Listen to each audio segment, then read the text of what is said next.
Hey everybody, thanks again for clicking on the Zim Geek channel.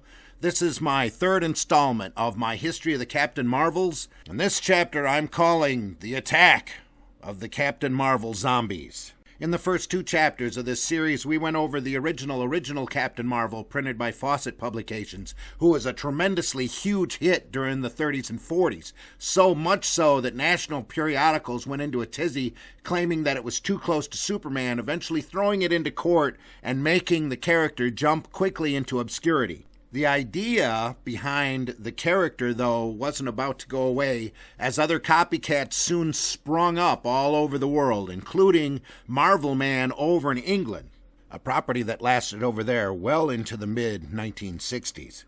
Even the name Captain Marvel was fought over here in the States for publication, eventually going to Marvel Comics, who paid off the guy who realized that DC never bothered to secure the copyright.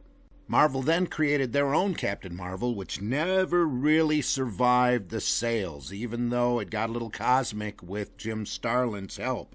This character lasted until 1983, when Marvel decided to kill him off in their first official graphic novel. Now, if you're a fan of comics, specifically American mainstream comics, you'll realize that no good idea or character or even name ever stays dead for very long.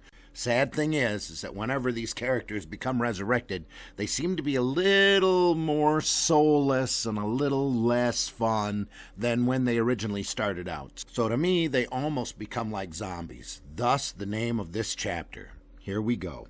One of the very first comics I bought as a kid was Shazam #1, the return of the original Captain Marvel. Even original artist and co-creator C.C. Beck was back doing artwork.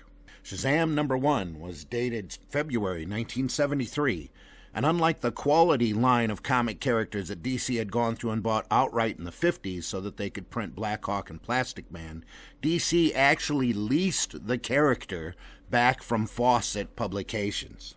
So the character property that they had tried so hard to squelch back in the 1950s turned into a rental for them in the 1970s. Not only that, but to further complicate matters, Marvel Comics was already printing a character called Captain Marvel, and they weren't about to let that title go, no matter how badly the character was selling. So seriously, why did DC do this? Well, their official response was that they wanted to try something new with a different character, but I think, honestly, they had merchandisers coming at them telling them how ideal it would be to rent out the original Big Red Cheese for other merchandising. After all, it had been 20 years, and a lot of these guys that were corporate merchandisers had grown up with the original Billy Batson Captain Marvel. And sure enough, shortly after that, at once DC started printing Shazam as a comic, a TV show popped up, a cartoon show popped up, all sorts of action figures popped up. Became a good merchandising gold mine for DC. Unfortunately, you can't say the same thing about printing the comic.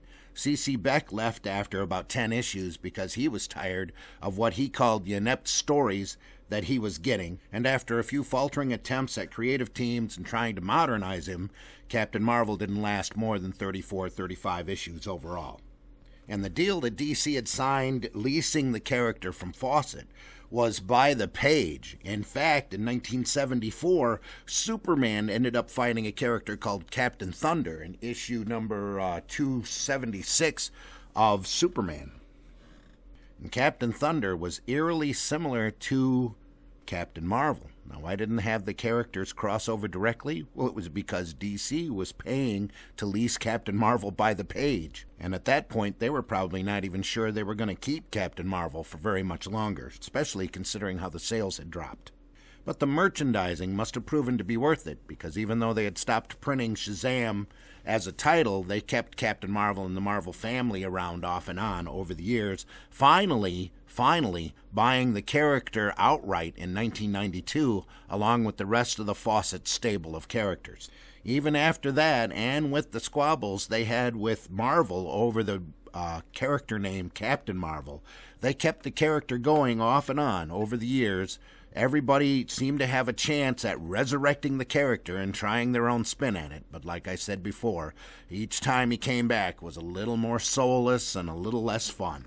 And despite reported proposals to change the character name, they still kept it as Captain Marvel until eventually they realized people were just calling him Shazam anyway, so they switched his name over to Shazam. And now, especially with the motion picture coming out into the theaters, you know that we're going to see Shazam out for a long time to come, no matter what version we see him in. And again, DC seems to be behind the eight ball when it comes to copywriting the Shazam name if you look at the Shazam app and the Shazam ATMs. Unless there's some leasing contracts going on that I haven't been able to find. While all this was going on, Marvel Comics was still keeping the Captain Marvel name alive, even after bumping off Marvel in 1983, must have been 82, because in 1982, in Spider-Man Annual number 16, a new Captain Marvel emerged. This time, young Monica Rambeau, who was a New Orleans Harbor Patrol boat captain, tried to stop a weapon from being formed and was exposed to alien radiation that allowed her to convert her body into energy. She called herself Captain Marvel. This character floundered off and on through the 90s and 2000s, even becoming the leader of the Avengers for a short period of time. Well, maybe not too short. I think it was about 5 years. Still, it was pretty obvious that Marvel didn't have a whole lot of faith in the character, as she passed the Captain Marvel name off to another alien character, Genis Vell, who called himself Captain Marvel. Though she's had a number of name changes over the years, Monica Rambeau is still around in the Marvel Universe, though she's used surprisingly sparingly. And for some reason, even after the demise of Genis Vell, she never did pick up the Captain Marvel name again, which, to me, is a pure shame. Monica Rambeau goes by the superhero name Photon and Pulsar and is currently known as Spectrum since 2013. The alien Genis Vell, originally known as Legacy, took the name Captain Marvel, was said to be a clone of the original Mar-Vell. He barely lasted 10 years before they killed him off in Thunderbolts. Again, he floundered around and didn't quite have a home. He also jumped between hero and villain as well, finally sacrificing himself to save the universe. That was 2006. Then, apparently, from 2004 until 2012, the name Captain Marvel in Marvel Comics was tossed around kind of like a hot potato. The pink-skinned Kree Phyla Vell apparently picked it up for a little while, and eventually she dropped it and became Quasar. During the Secret Invasion storyline, a Skrull named Kanar disguised himself as Captain Marvel and took the name for a little bit. Then another Kree called Ko-Var, who was originally calling himself Marvel Boy, took the name Captain Marvel for a short period of time, eventually dropping it and becoming the Protector. Then in 2012, it was decided to give the name to Carol Danvers, and that's the Captain Marvel we have now, and that's in the movie. We'll get right back to her in a little bit. I need to jump back in the timeline and tell you about a few more ghosts that sprung up, a few more zombies. Back when the original Captain Marvel was shut down in the early 50s, Marvel Man sprung up over in England and ran all the way through the mid-60s. Well, guess who came back? In that magic year of 1982, editor Des Skin decided to start Warrior magazine and revived Marvel Man. Under the guidance of then newcomer Alan Moore, Marvel Man was a more realistic spin of the original whimsical Marvel Man family. Though the lightheartedness in the character was long gone, the quality of the writing and the artwork on this property really made it a benchmark for superheroes in general. And Warrior magazine was also the precursor to more Swamp Thing and Watchmen work later. In fact, V for Vendetta was serialized in Warrior magazine initially. Marvel Man and the talents of Alan Moore didn't go unnoticed here in the States. Very quickly, as soon as Warrior magazine shut down, Marvel Man came over to the States, only relabeled as Miracle Man in order to avoid any Marvel entanglements. The Eclipse run reran the Moore material first and then started new material, and eventually Moore's stuff ran out. Neil Gaiman came on as a writer, and it had a number of different creative people doing the artwork. Eclipse went under in 94, and Miracle Man ran for 24 issues by then. What then started up was a large amount of legal battles and back and forth and trying to find a new home for Miracle Man, and everyone was arguing over who owned what and what part of the property was owned by who. Could probably do a whole nother video just on this legal entanglement alone. Eventually, Marvel Comics ended up with the property, especially once they figured out that Mick Anglo, the original creator and the guy who worked on Marvel Man way back in the 60s, still retained the rights to the character. Over a period of years and a number of disentanglements, Marvel has reprinted a good number of the Mick Anglo stories and has apparently secured total rights to the Miracle Man property and will soon be reprinting and then printing new material, or at least that's what they say. It's supposed to come up here anytime now. Out of all of the so-called zombies that Captain Marvel has spawned, Miracle Man, Marvel Man, is probably one of the best out of all of the incarnations. And if you ever get a chance to read that material, I highly recommend it. I also didn't want this chapter in Captain Marvel history to go by without at least making a nod to another Captain Marvel ghost or zombie clone, if you will, and that is Prime from Malibu Comics.